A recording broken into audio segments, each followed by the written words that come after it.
وصحبه أجمعين. سبحانك لا علم لنا إلا ما علمتنا إنك أنت العليم الحكيم وتب علينا إنك أنت التواب الرحيم. رب زدنا علما نافعا وارزقنا مستقيما. لا حول ولا قوة إلا بالله. لا حول ولا قوة إلا بالله. اللهم نحن لمن نعرف بأوامرك ونعرف ونعم الملائكة المقربين واخرجنا من الظلمات وافتح علينا ورحمتك وعلينا أسرار حكمتك يا رب العالمين. رب اشرح لنا صدرنا ولساننا وألسنتنا. قال الشيخ المسلم تعالى نفعنا بعلوم في الدارين.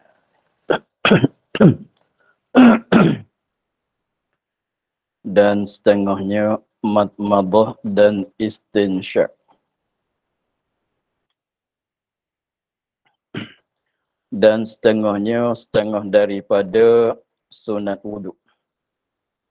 Dan setengahnya setengah daripada sunat wuduk ialah madmadah dan istinsyak. Yakni berkumur-kumur dan memasuk air ke hidung. Jadi madmadah tu ialah berkumur, istinsyak tu ialah masuk air ke hidung.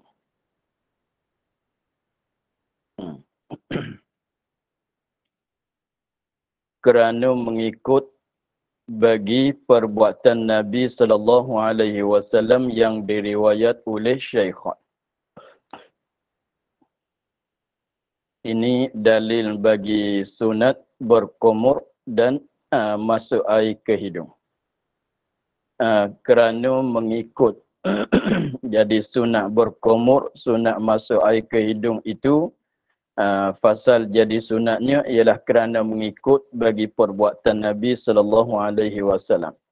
Kerana ikut perbuatan Nabi sallallahu alaihi wasallam. Nabi ada buat, lagi pulanya biasanya Nabi buat tu selalu Nabi buat. Maka setiap perkara yang Nabi ada buat, lagi pulanya selalu dia buat tu biasanya jadi sunat. Yang diriwayat oleh Syaikhan. Mana perbuatan Nabi ni, perbuatan Nabi ialah berkumur Nabi, masuk air ke hidung oleh Nabi itu ada riwayat oleh Imam Bukhari dan Muslim di dalam sahih mereka.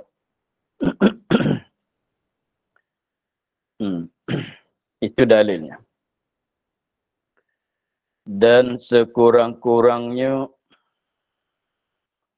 sekurang berkumur. Dan sekurang-kurang berkumur, yang paling kurang untuk nak hasil sunat berkumur pada masa kita mengambil wuduk. Nah, sekurang-kurang untuk nak hasil sunat berkumurnya ialah sekurang-kurang dianya menyampaikan air kepada mulutnya. Sekali lagi. Dan sekurang-kurangnya sekurang berkumur dan memasuk air ke hidung. Situ ya. Dan sekurang-kurangnya sekurang berkumur dan memasuk air ke hidung. Menyampaikan air kepada mulutnya. Memasukkan air ke dalam mulut. Sekurang-kurang berkumur tu kita masuk air ke mulut. Itu dah jadi berkumur. Mengidar ke tidak, artinya buang ke tidak, itu sama. Jadi semata-mata kita selepas pada kita basuh dua tapak tangan tu, kita masuk air ke dalam mulut. Semata-mata masuk air ke mulut itu dah hasil sunat berkumur. Dan hidungnya, ini masalah istinsyak. Semata-mata kita menyampaikan air ke hidung. Mana memasukkan air ke dalam lubang hidung, maka dah hasil sunat istinsyak. Dan tiada disyarat memutar akan dia memusing. Memutar, ini memusingkan air di dalam mulut. Dan tiada disyarat ini pada hasil sunat berkumur. Dan tiada disyarat yakni pada hasil berkumur dan istinsyak. Masuk air ke hidung. Tiada disyarat memutarkan dia akan air dan meludahkan dia kan air daripada mulutnya, meludahkan dia kan air daripada mulut. Jadi semata-mata untuk nak hasil, sekadar untuk nak hasil fadilat sunat berkumur tu kita masuk air ke mulut. Lepas tu apabila masuk air ke mulutnya, tak mesti kita memusingkan air, mengidarkan air di dalam mulut, dan tak syarat kita ludahkan, buangkan air daripada mulut. Kalau nak telan pun boleh. Kalau kita ambil air masuk ke mulut, kita buang. Atau masuk air ke mulut, kita telan. Maka itu dah hasil fadilah sunat berkumur. Untuk nak ini cakap pasal sekurang-kurang jadi berkumurnya, gitulah. Jadi semata-mata sekadar kita ambil air masuk ke mulut, ludah tak ludah sama. Ludah ke, kita telan ke, dan memusingkan air di dalam mulut ke, ataunya tidak. Maka dah hasil sunat berkumur. Itu sekurang-kurang dianya. Sekurang-kurang berkumur. Dan dihisap akan air dengan nafas kepada batang hidung. Dan dihisap, tarik, sedut. Dihisap, ditarik, disedut akan air dengan nafas. Kita tarik nafas masuk sekali dengan air. Masuk kepada batang hidung. Lubang hidung naik ke atas sikit. Itu dikatakan batang hidung. Dan dihembuskan dia. Air yang kita tarik masuk dalam hidung tu, kita sedut masuk tu, maka kita habus keluarkan air itu. Itu dah jadi hasil sunat istinsyak. Kita ambil air, letak kat hidung, ambil air dengan tapak tangan ke masalah, kita sedut masuk kepada lubang hidung dan kita hembus, kita keluarkan air itu daripada hidung. Maka itu dah hasil sunat istinsyak. Itu sekurang-kurang dianya. Maka itu sekurang-kurang, maka sekarang masuk masalah yang sempurna. Berkumur yang sempurna ialah begini. Dan sunat mubalaghah pada keduanya bagi orang yang tiada puasa. Dan sunat mubalaghah, apa maksud mubalaghah tu lagi akan datang dia cerita. Dan sunat mubalaghah pada keduanya ini pada berkumur dan masuk air ke hidung. Mubalaghah maknanya kuat bagi orang yang tiada puasa. Tapi sunat tu, sunat mubalaghah pada berkumur dan masuk air ke hidung, itu untuk orang yang tiada puasa, tak kira puasa sunat ke atau puasa wajib. Adapun orang yang puasa, maka mubalaghah tu makruh. Menguatkan berkumur tu adalah makruh nisbah bagi orang yang puasa sebab takut masuk air ke leher. Sunat tu kerana disuruh dengan mubalaghah. Sunat mubalaghah pada berkumur dan masuk air ke hidung tu kerana disuruh. Siapa suruh? Ialah Nabi SAW. Sebab Nabi tu suruh kita apabila kita berkumur tu, suruh kita mubalaghah, berkuat-kuat pada berkumur dan masuk air ke hidung. Kerana disuruh dengan dia pada khabar Ad-Daulabi. Pada khabar, pada hadis yang diriwayat oleh Ad-Daulabi. Dan arti mubalaghah. Katanya sunat mubalaghah pada berkumur kalau orang tu tak puasa. Apa makna mubalaghah? Dan arti mubalaghah itu Dan arti mubalaghah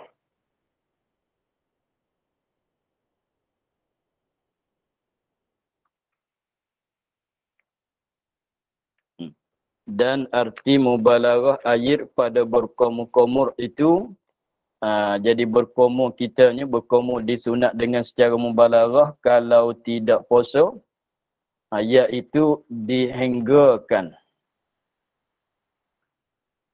air itu kepada langit-langit.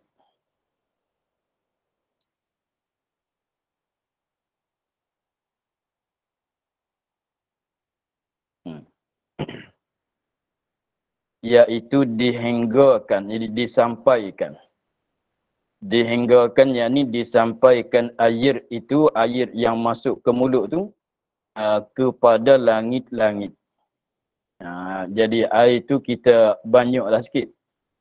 Kita banyakkan air masuk ke mulut. Air yang kita masuk ke mulut tu bagi banyak sehingga air itu sampai ke langit. Langit itu sebelah atas pada lidah. Di situ panggil langit kan. Dan kepada muka gigi di atas. Jadi air itu bagi kena gigi sebelah atas. Jadi muka gigi di atas, maknanya gigi sebelah atas, lepas tu gigi yang atas tu, lepas tu sebelah dalam yang kita boleh sentuh dengan lidah. Gigi sebelah atas, lepas tu gigi jadi begini, ni sebelah dalam yang kita sentuh dengan lidah. Jadi ni luar, sebelah dalam. Sebelah luar tu yang bersentuh dengan bibir mulut. Yang sebelah dalam yang bersentuh dengan, kalau akad lidah tu kita boleh sentuh di situ. Dan kepada muka gigi di atas dan di bawah. Gigi sebelah bawah. Dan diidarkan, dipusingkan. Dan diidarkan, dipusingkan air kepada segala siratan gigi, celah-celah gigi. Itu cara kita berkomur. Jadi maknanya kita pusing apabila kita berkomur dengan secara mubalaghahnya, ialah kita banyakkan air masuk ke mulut. Air yang masuk ke mulut tu kita banyakkan sehingga air itu boleh sampai ke langit dan muka gigi. Yang atas dan yang bawah. Dan kita mengidar akan air, memusingkan, buat jadi macam gelegak air kat dalam mulut tu sehingga dia tu, air tu boleh masuk kat celah-celah gigi. Boleh menyucikan benda-benda yang ada kat celah gigi.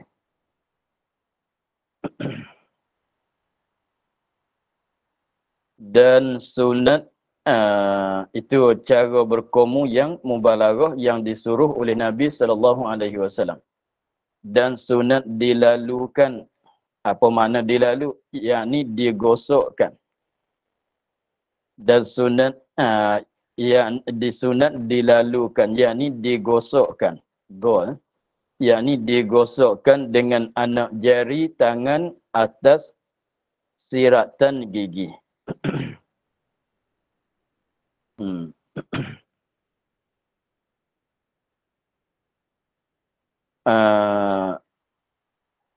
Yakni digosokkan, gosok tu guna anak jari. Guna jari lah. Guna jari tangan atas siratan giginya, gigi seorang. Dan diludah, ni setengah daripada berkomur yang sempurnanya, dan diludahkan airnya. Air selepas pada kita mengidarkan itu, air itu disunat pula kita ludahkan. Dengan maknanya kalau orang yang tidak puasa tu makruh, kalau puasa tu batal puasa. Kalau kita telan tu adalah hukumnya makruh. Sudah mengidar kita telan. Telan tu adalah hukumnya makruh. Bahkan sunatnya meludah, membuangkan air daripada mulut. Maka dimasukkan dengan telunjuk tangan kiri. Caranya kita nak gosok, nak gosok dengan jari itu kita guna telunjuk jari kiri, jangan kanan. maka digosokkan dengan telunjuk, dengan jari telunjuk tangan kiri. Telunjuk sebelah kiri. Kerana tangan kanan memegang air.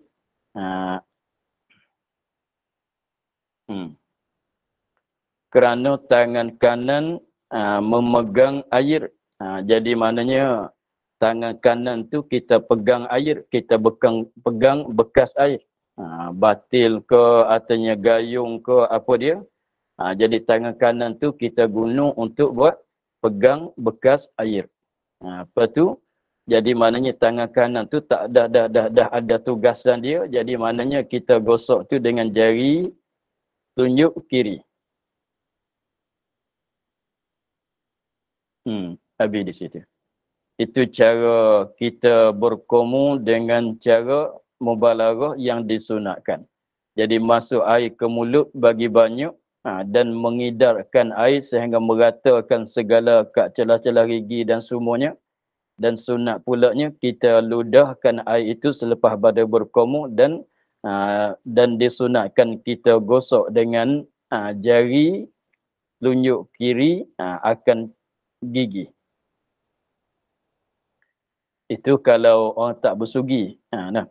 Tidak berus gigi. Apabila dijamukkan, ini masalah yang pula. Apabila dijamukkan, ini apabila dihimpunkan. Apabila dijamukkan, ini apabila dihimpunkan antara berkumur dan memasuk air ke hidung.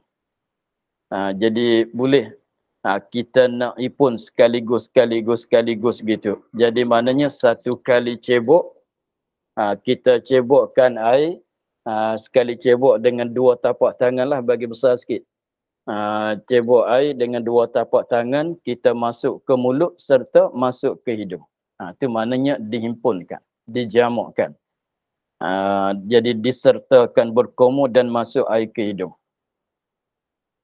Boleh juganya begitu. Boleh juganya begitu, kita nak hipun nak buat sekaligus. Dia katanya apabila apabila dijamukkan, ini hendak dijamukkan, dihimpunkan antara berkumur-kumur dan memasuk air ke hidung, makanya dia katanya dan didahulukan madmadah atas istinsyak mustahaqqun. Dan didahulukan dan mendahulukan madmadah, mendahulukan berkumur. Jadi kita berkumur dahulu atas istinsyak, di atas masuk air ke hidung tu mustahaqqun, yakni dihakkan, disepatutkan. Jadi apa maksudnya? Jadi maknanya apabila kita nak himpun antara berkumur dan masuk air ke hidung, tapi bukan buat sekaligus, nampaknya di sini. Maknanya nak berkumur dan nak masuk air ke hidung. Maksud kita kita ulang balik. Apabila ini dan apabila dijamukkan, dihimpunkan, dikerjakan antara berkumur dan masuk air ke hidung. Jadi berkumur pun kita nak buat, masuk air ke hidung pun kita nak buat. Maksudnya begitu ya. Bukan buat sekali itu bukan. Yang tadi tu salah. Jadi maksud dijamuk tu maknanya berkumur pun kita nak buat, masuk air ke hidung pun kita nak buat. Maksudnya begitu. Dan apabila dijamuk, apabila kita nak buat kedua-dua. Apabila kita nak buat kedua-dua, berkumur pun nak buat, masuk air ke hidung pun nak buat juga. Maka cara dianya dan mendahulukan madmadah yang berkumur atas istinsyak, yang masuk ke air ke hidung tu mustahab, ni sepatutkan. Jadi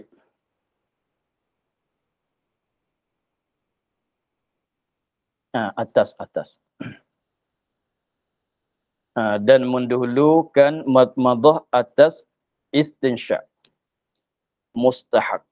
Jadi maknanya buat madmadah sebelum pada istinsyak. kita berkomor sebelum pada istinsyak. Itu disepatutkan. Itu yang jadi hak.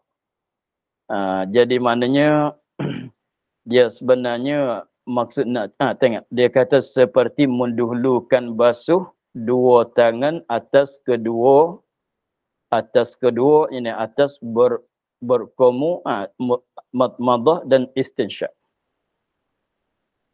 Jadi seperti mendahulukan basuh dua tangan atas keduanya, yakni berkomor dan istinsyak. Jadi dia nak cerita begini tertib dia. Dia mempunyai tertib, mempunyai susunan dia. Yang pertama, kita basuh dua tapak tangan. Jadi basuh dua tapak tangan tu berserta dengan apa dia? Mengucap bismillah. Basuh dua tapak tangan tu berserta dengan mengucap bismillah, baca bismillah. Kemudian selepas pada basuh dua tapak tangan tu nak buat apa pula? Ialah berkomor. Selepas pada berkomor selepas pada berkomor kita masuk air ke hidung. Itu nak ceritanya begitulah. Jadi maknanya dia di antara tiga perkara tu dia ada mempunyai tertib, ada tertib dia, ada susunan dia. Jadi pertama kali basuh dua tapak tangan. Yang keduanya ialah berkumur. Yang ketiganya ialah masuk air ke hidung. Itu tertib dia. Kalau nak bandingnya, kalau kita solat tu selepas pada kita takbiratul ihram, ada tertib dia. Apa dia? Baca doa iftitah. Habis tu baca a'udzubillah. Habis tu barulah mulai bismillah. Itu jangan kita salah susunan dia. Kalau tidak, tak hasil sunat. Contohnya, selepas pada takbiratul ihram, kita terus baca a'udzubillah. Maka doa iftitah dah tak jadi sunat. Tak jadi sunat solat. Begitu. Maka di sini pun demikian. Itu mana katanya, dan mendahulukan madmadah atas istinsyak mustahab. Disepatutkan mesti kita meraihkan. Seperti mendahulukan baca doa iftitah di atas baca a'udzubillah. Mesti kena baca doa iftitah dulu. Kalau tidaknya, selepas pada takbiratul ihram kita terus baca a'udzubillah atau baca bismillah, dah luput peluang baca sunat baca doa iftitah. Tengok dia katanya, jadi maknanya tertib gitulah. Jadi madmadah kita sepatutnya didahulukan di atas istinsyak. Seperti mendahulukan basuh dua tangan atas keduanya, atas kedua yakni keduanya. Atas kedua yakni keduanya ialah madmadah dan istinsyak. Jadi basuh dua tapak tangan tu mesti didahulukan di atas berkomor dan masuk air ke hidung. Maka jikalau didahulukan madmadah atas maka jikalau didahulukan istinsyak atas madmadah, tiada dihisapkan madmadah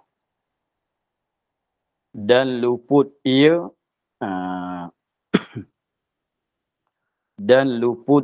ia madmadah.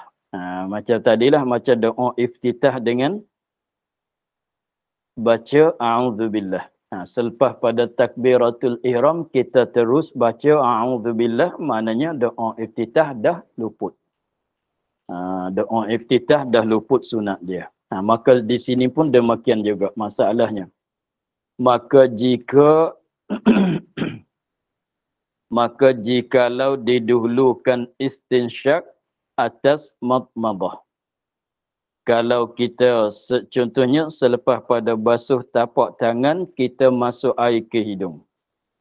Apabila kita masuk air ke hidung, ya sepatutnya berkomor belum pada masuk air ke hidung. Tetapi kita ni selepas pada basuh dua tapak tangan, kita terus masuk air ke hidung. Tiada dihisapkan madmadah.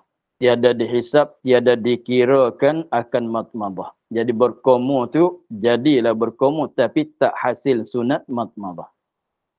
tiada dihisapkan madmadah, maknanya tak hasil sunat madmadah.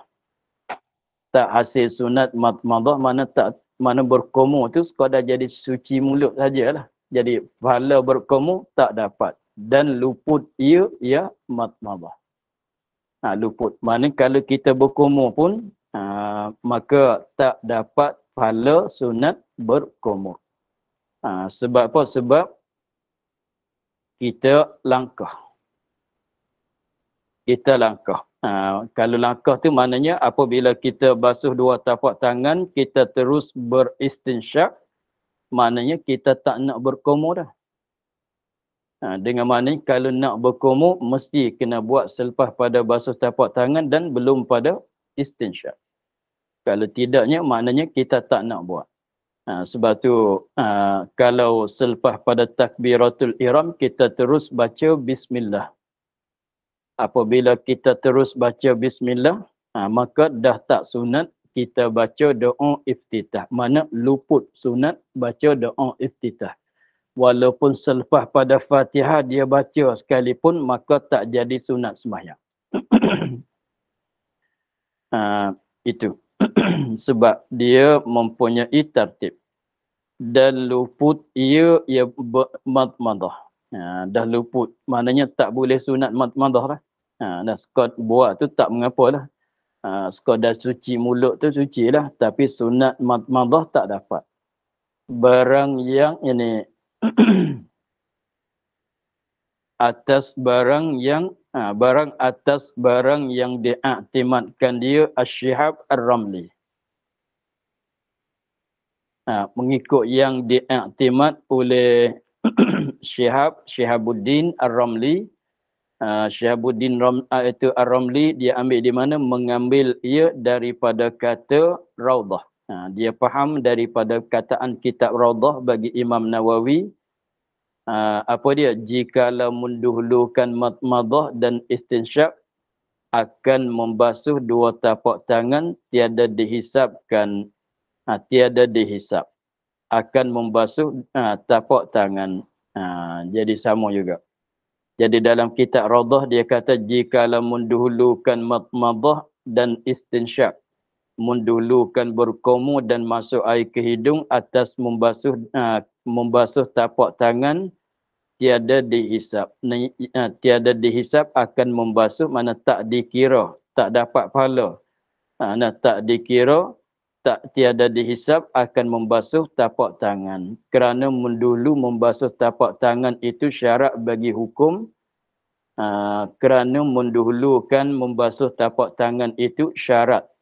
Syarat-syarat bagi apa? Bagi hukum pada menghisapkan dia, hisap bagi madmadah dan berkomur. Jadi mengikut Imam Ramli yang dia nakal dia faham daripada kitab Raudah, yang mana dalam kitab Raudah dia katanya kalau seorang itu dia ambil wuduk, dia terus mulai dengan berkomur dan memasuk air ke hidung. Selepas tu barulah dia basuh dua tapak tangan. Maka basuh dua tapak tangan tu tak kira jadi sunat. Sebab apa? Sebab kalau nak basuh tapak tangan, mesti syarat dianya mesti didahulukan di atas madmadah dan istinsyak. Mesti dibuat belum pada berkomur dan masuk air ke hidung. Dia tertibnya begitu. Maka begitu juga antara berkomur dan masuk air ke hidung pun begitu juga. Jadi maknanya 3 perkara, ialah basuh tapak tangan, berkomur dan istinsyak. Jadi kalau kita nak ambil sunat basuh tapak tangan, mesti dikerjakan belum pada yang lain. Mesti dibuatkan belum pada berkomur dan istinsyak.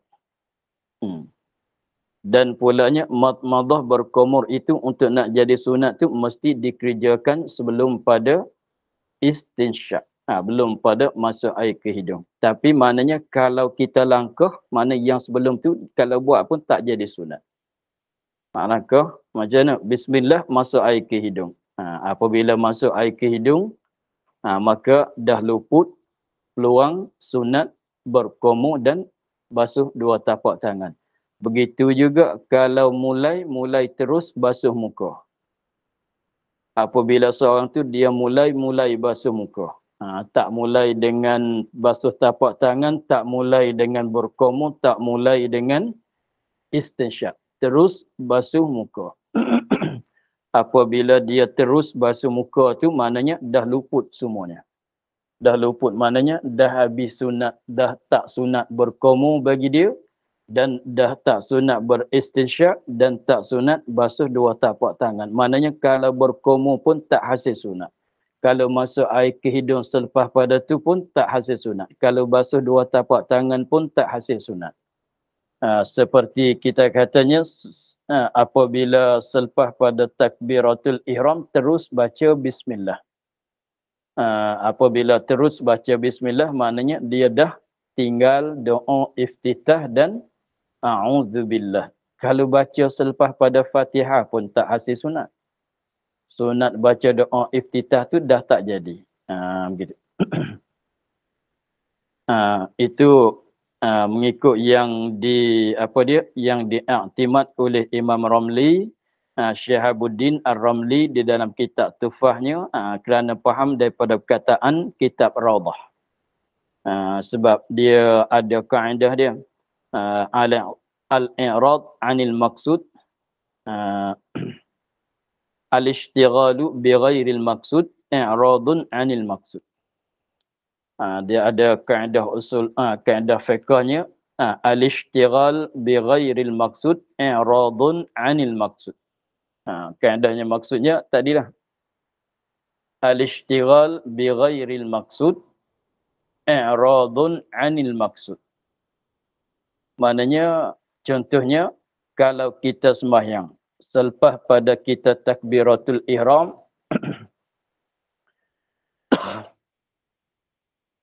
selepas pada kita takbiratul ihram, maka sepatutnya kita sibuk dengan baca doa iftitah.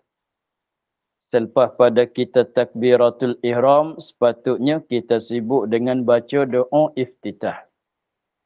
Tiba-tibanya kita tak sibuk dengan baca doa iftitah, kita tak baca doa iftitah, kita terus baca bismillah. Maknanya i'radun 'anil maksud. Kita berpaling daripada maksud, mana berpaling tinggal daripada baca doa iftitah. Mana kita tak nak dah tu. Jadi maknanya selepas pada takbiratul ihram, kalau ada nak ambil sunat baca doa iftitah, mesti dibaca belum pada a'udzubillah dan bismillah. Tapi kalau maknanya kalau kita mulai selepas pada takbiratul ihram kita terus baca bismillah, maknanya kita berpaling, kita tinggal baca doa iftitah, tak nak.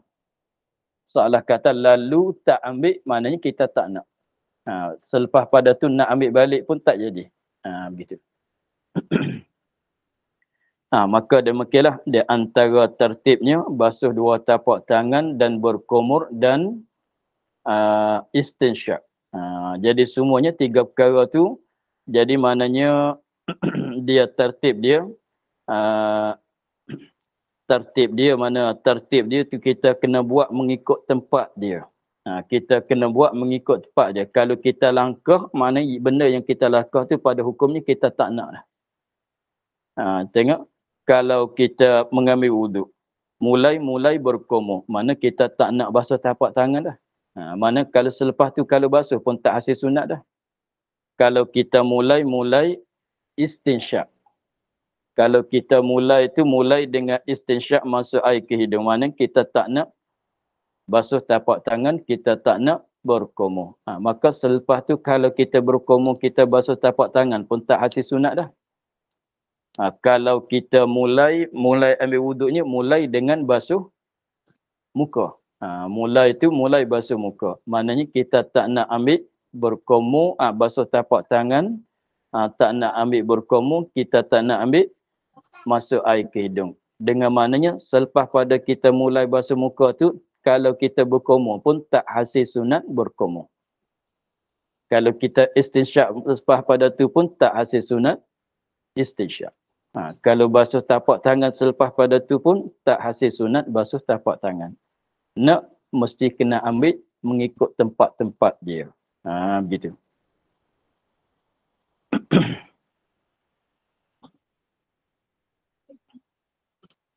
Khilaf bagi barang yang disebut pada majmu'. Khilaf menyalahi, tak sama. Khilaf menyalahi tak sama bagi barang yang disebut pada majmu'. Yang disebut oleh Imam Nawawi di dalam kitab majmu'nya. Jadi maknanya dia kata dan demikian lagi tiap-tiap barang yang didahulukan di atas tempatnya. Khilaf bagi barang yang disebut pada majmu'.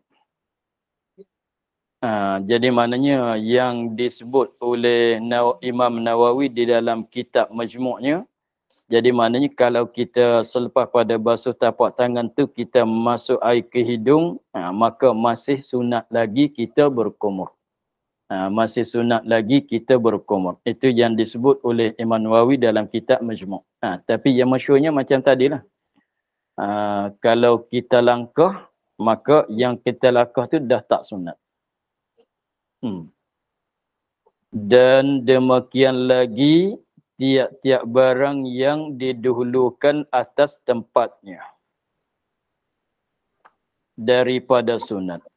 Apabila memperbuat barang yang apabila memperbuat akan barang yang kemudian.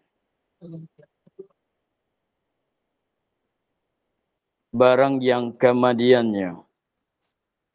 Kemudian selepas tu dikerjakan dia kan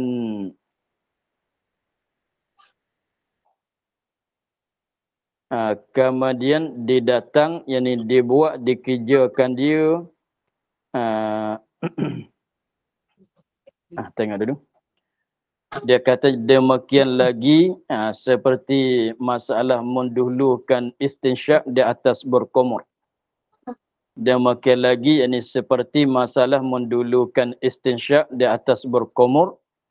Tiap-tiap barang yang didahulukan atas tempatnya. Apa? Istinsyak dahulu pada berkumur. Baca a'udzubillah belum pada baca doa iftitah. Tu begitu. Baca a'udzubillah belum pada baca doa iftitah. Istinsyak belum pada berkumur. Atau berkumur belum pada basuh tapak tangan. Hukumnya sama. Dan demikian lagi barang yang didahulukan atas tempatnya. Dia kira tempat. Jadi maknanya doa iftitah tempat dia di mana? Doa iftitah cuba kita kira tempat dia. Tempat duduk bagi doa iftitahnya ialah belakang. Kita kira macam rumah. Kita kira macam rumah. Tempat terletak bagi doa iftitah tu di mana? Belakang takbiratul ihram, depan a'udzubillah. Begitu. Tempat terletak bagi baca a'udzubillah di mana? Di belakang doa iftitah, di depan bismillah. Begitu. Begitu juga kalau bab wudu. Tempat terletak bagi dua tapak tangan tu kita nak kira macam rumah. Tempat terletak bagi basuh dua tapak tangan tu di depan belum pada siapa-siapa. Tempat terletak bagi madmadah berkumur ialah belakang basuh tangan, depan pada masuk air ke hidung. Masuk air ke hidung pulanya tempat dianya ialah belakang selepas berkumur sebelum basuh muka. Gitu. Itu tempat dia. Dia masalah yang mempunyai tertib kena kira macam itulah. Kira katanya tempat dia. Contohnya kalau bab wajib tu basuh muka, basuh tangan. Kalau kita rukun sembahyang tu basuh tangan tempat dianya, belakang basuh muka, depan basuh sapu kepala. Sapu kepala tu selepas basuh tangan sebelum pada basuh kaki. Itu benda yang ada tertib, ia ada tempat-tempat dia. Mana kalau kita langkah tu mana kita dah tinggal. Demikian lagi tiap-tiap barang yang didahulukan atas tempatnya. Apa dia barang tu? Daripada sunat. Ni dia cakap benda sunat. Kalau kita buat belum pada tempat dia. Tapi kalau yang wajib tertib seperti rukun wuduk, maka itu tak jadi. Tengok. Demikian lagi tiap-tiap barang yang didahulukan atas tempatnya, tempat barang. Apa dia barang tu? Daripada sunat. Daripada perkara sunat. Apabila memperbuat akan barang yang kemudian. Tengok. Selepas pada takbiratul ihram, kita tak buat baca doa. Kita tak baca doa iftitah. Kita buat benda selepas pada dia. Apa dia? Kita baca a'udzubillah. Selepas pada kita baca a'udzubillah, kemudian dibaca. Dibuatkan dia akan barang yang didahulukan. Tiada dihisapkan, tak dikirakan baginya barang yang didahulu. Tak.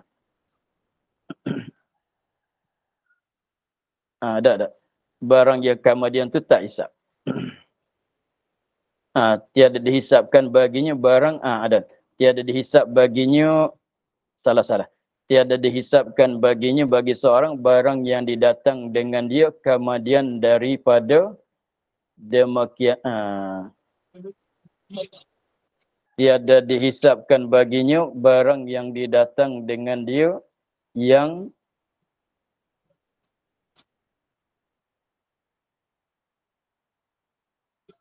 apa tu?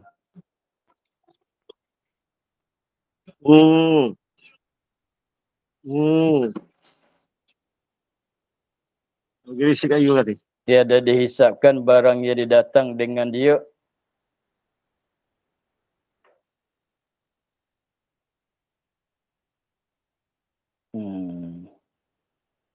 pada kalinya salah kitab. Tiada dihisap baginya barang yang didatangkan dengan dia dengan barang. Jadi macam tadilah, apabila kita langkah tu, benda yang kita langkah tu, apabila kita buat selepas pada tu pun tak dikira. Apa dia pula kitab? Yang daripada demikian taharah itu. Itu rasanya tak nak kot. Dan dihisapkan barang yang didatang dengan dia yang pertamanya. Yang kiranya yang kita buat pertama itulah yang kiranya. Jadi selepas pada takbiratul ihram, kita mulai buat apa? Kita mulai baca a'udzubillah. A'udzubillah itulah yang kiranya. Selepas pada tu kalau kita baca doa iftitah pun tak dikirai. Begitulah tertib dia. Tapi kitab tu apa dia tu? Yang daripada demikian taharah itu. Itu rasanya tak nak dah. Rasanya lebih dah tu. Gitulah maksudnya. Jadi pendekatannya tertib. Benda yang tertib kalau sunat, begitulah hukum. Tapi kalau tertib tu seperti perbuatan rukun-rukun sembahyang, dia ada tertib dia, dan perbuatan wuduk, rukun wuduk pun ada tertib dia. Seperti kita dah lepas pada tertib. Pada huraian tertib rukun wuduk tadi. Kalau maka sekiranya kalau meninggal tertib tu maka tak jadi. Begitu juga maka yang sunat luput sunat.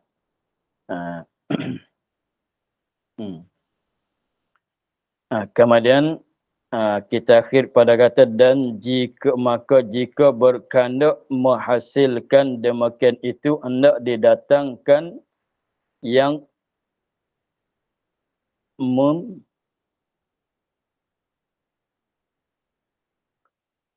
yang membinasakan dia kerana bahwasanya jadi batal. Dan maka jika berkehendak. Wallahu a'lam. Alhamdulillah. A'udzubillahi minasyaitonir rajim. Bismillahirrahmanirrahim. Alhamdulillah rabbil alamin. Wassalatu wassalamu ala asyrafil anbiya'i wal mursalin wa ala alihi wa sahbihi. اللهم افتح علينا فتح العارفين ونور قلوبنا بنورك الكريم واجعل عملنا خالصة لوجهك الكريم. اللهم إنا نستودعك ما قرأناه وما حفظنا وما سمعنا فردد علينا والتحت يد الله. سبحان ربك رب العزة عما يصفون وسلام على المرسلين والحمد لله رب العالمين. الحمد لله. Terima kasih Baba. Assalamualaikum. Terima kasih Baba. Assalamualaikum. Terima kasih Baba. Assalamualaikum. Terima kasih Baba. Assalamualaikum. Terima kasih Baba. Assalamualaikum. Assalamualaikum. Terima kasih, Bang. Ya, sama. Terima kasih, Baba. Assalamualaikum. Assalamualaikum.